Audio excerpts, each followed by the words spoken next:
Hello everybody. So, the reason why I'm doing this video today is because earlier today I actually applied for a job called Positivity Masculinity Champion. That's me. I mean, it sounds fantastic. Now, the idea behind this job, and I'll read out the full description for you, because if nothing else, this actually does sort of lead into the possible direction I really want to put this channel in, based on what I was talking about yesterday. So the description is as follows: are you interested in leading a campaign in your community around positive masculinity? Are you a young person aged 18 to 30, passionate about gender equality and social inclusion? Restless Development is looking for 2 positive masculinity champions, Newcastle in England. I possibly would have reworded that to saying located within Newcastle upon Tyne in England. Yeah, positive championing positivity, but can we champion the proper grammar and stuff like that? I know it doesn't. I know you can't ask much for nothing, but at the same time, I possibly would look into it. The timeline apparently is from December to March, and location is in-person requirements to deliver locally relevant initiatives in the targeted represented communities, Newcastle upon Tyne-based candidates. About the project. What it means to be a young man today is a cross-cultural youth-led initiative implemented by Restless Development UK and Restless Development Nepal, supported by the British Council's Youth Connect collaboration grants of 2025. The project explores and promotes positive masculinities, challenging harmful gender norms, and fostering empathy, accountability, and peace among young men in England and Nepal. In both countries, young men face growing pressures linked to online polarization, migration, and social inequality. This project empowers them to redefine what masculinity means in their communities through storytelling, peer learning, and creative action. At its heart, the project is about youth leadership, dialogue, and connection, bridging cultural divides and nurturing young changemakers who champion gender equality and social cohesion. To be able to attend a foundational virtual training ahead of the project delivery, youth-led actions, deliver creative community-based projects that engage peers in dialogue about masculinity and gender equality, cross-country exchange, attend 2-day virtual youth hack/media lab connections to co-create digital campaigns and share lived experiences, digital campaigns, facilitate a joint social media campaign on International Women's Day on the 8th of March 2026 to amplify youth voices and challenge harmful online narratives. Community impact. I have to ask them about what the implication. I mean, International Women's Day. Yeah, okay. Obviously, it would make sense for that. For to challenge women, femininity and feminism and whatnot. But surely, because I'm pretty sure International Men's Day is June 5th or June 17th. I think something like that. Surely it would make more sense to actually do. I'll have to ask questions about this. Because there's no telling necessarily. It's not that I don't think this job is completely legitimate, but at the same time, well, take it from me, and this is the first thing I could possibly say to the sort of young men out there in the world at this moment. Sometimes in life, you really, really do need to know what you're getting yourself into, and predatorial sort of they will say anything just to get you on side ads like this. It's the sort of thing that will grab your attention with one hand and then will reach out and grab your wallet in your back pocket with the other. But let's keep going. Cross-sharing and learning. Connect with other positive masculinity champions for cross-collaboration and learning. Compensation and benefits. Okay, right, that right there is a red flag. Compensation. What do you mean compensation? Are you trying to say that something's going to happen to me on this, and therefore they're going to have to compensate me with something? Monthly stipend. I literally have no idea what that means, of 180 GBP slash month. I'm just reading exactly what it says here. They can't, I'm guessing they have no idea what the pound sign looks like. Receive seed grant to design and deliver local action projects in your community.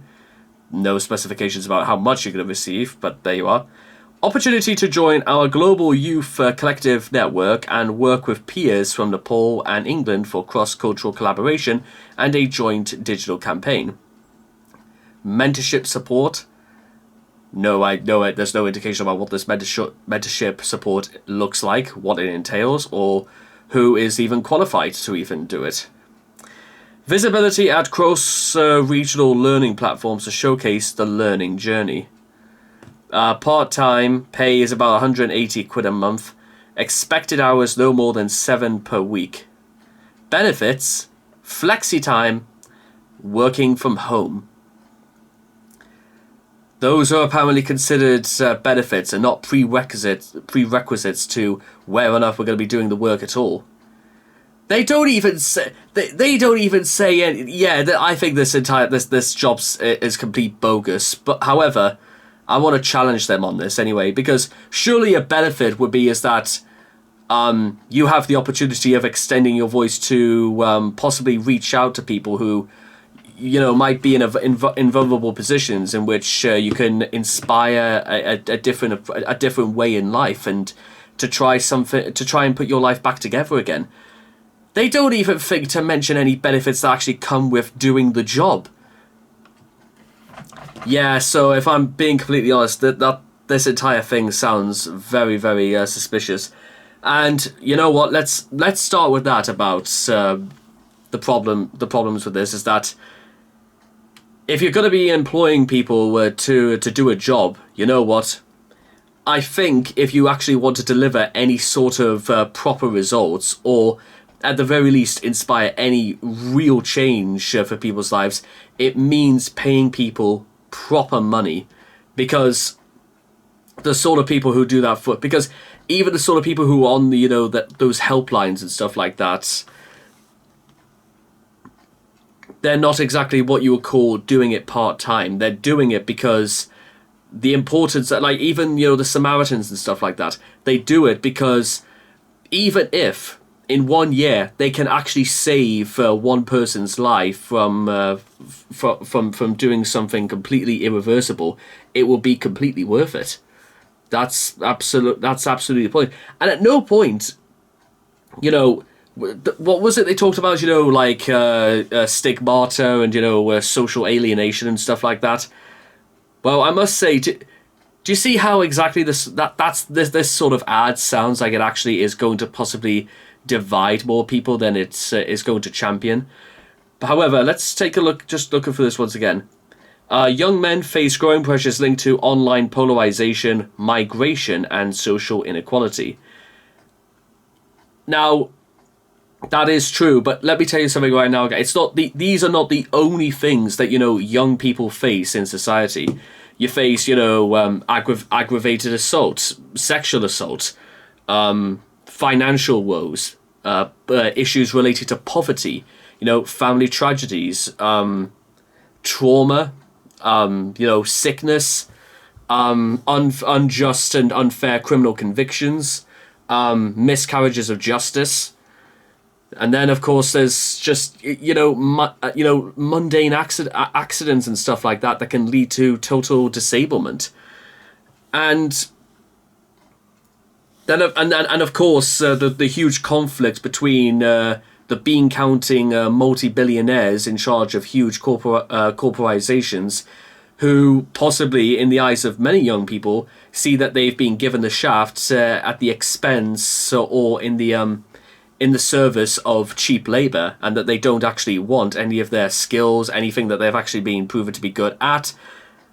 The situation when it comes to the challenges young people face, particularly young men, it goes far deeper, and it runs. It's incredibly embedded, not just because of how advanced our civilization is and how we have access to literally anything we want at a push of a few buttons, But it's also because, you know what? It's just because we have more of this and because we have more access to it, it doesn't mean we've actually solved anything when it comes to inequality, racism, racial hatred, class warfare, religious intolerance. And then, of course, there's the representation of said things that go on in this world. And to be honest, the things that seem to float curiously to the surface is, drama, gossip, scandal, fights, vitriol, pestilence, hatred, death, woe, despair, and destruction. These are the sort of things that float curiously to the very top. There's a lot of floaters in this world, ladies and gentlemen, and quite more often than not, the innocence does usually get submerged and dragged to the very bottom. Because, quite frankly, many people who are, meek, mild, gentle, and stuff like that are very easily taken advantage of. They are corrupted, and guess what? Sometimes they feel as if they've got nowhere else to turn. I think for something like this, you would genuinely have to actually hear out to a lot. I think the sort of candidate and the sort of thing that would be perfect for I deal with this is, well, what I think possibly a man's perspective is going to be a thing, because here's the thing, just as how I'm not entirely convinced if it's a man's place to discuss feminism, because I think you actually do have to be a woman to really look at the world in a different eyes to see how different it is. But it's the same thing where I also think it's going to be really difficult for a woman to talk about masculinity, because you've got to be a bloke. You've got to... Well, it's not so much about being a bloke, but you've also got to... It's not really... I don't think it's necessarily about the perception of masculinity, but it's rather the pressures we place on men about what they're supposed to contribute to society and what they're supposed to be doing, without any sort of prior context as to what makes one man different from another. Because as I'm sure you guys already know, no two are alike. And whether this is happening in England, in Nepal, in Russia, in Myanmar, in Mexico, in Canada, in China, or even in Botswana or Zimbabwe, it's a very, very different environment. And possibly the only way we can possibly even start with a project like this, or even start to take this seriously, is, well, we've got to face the facts that, you know what, life sometimes is a very harsh, cold, and not particularly a very fair place. I think once you start with stuff like that, is when you get to also just think about, well, if that's true, then, well, okay, well, what can we do about it?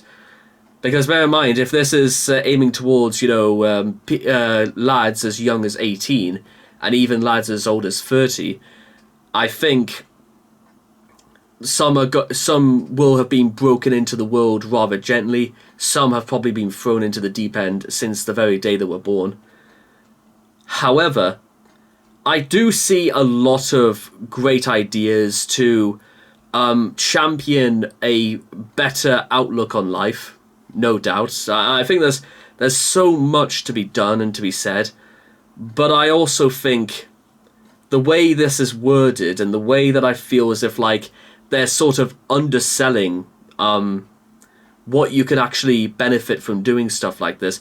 I'm going to apply to this, but I really am going to take them to task about everything I've mentioned in this video, from underselling the benefits to undermining the whole point of this, and also about what exactly do they hope to accomplish unless, well, if it's even taken on board.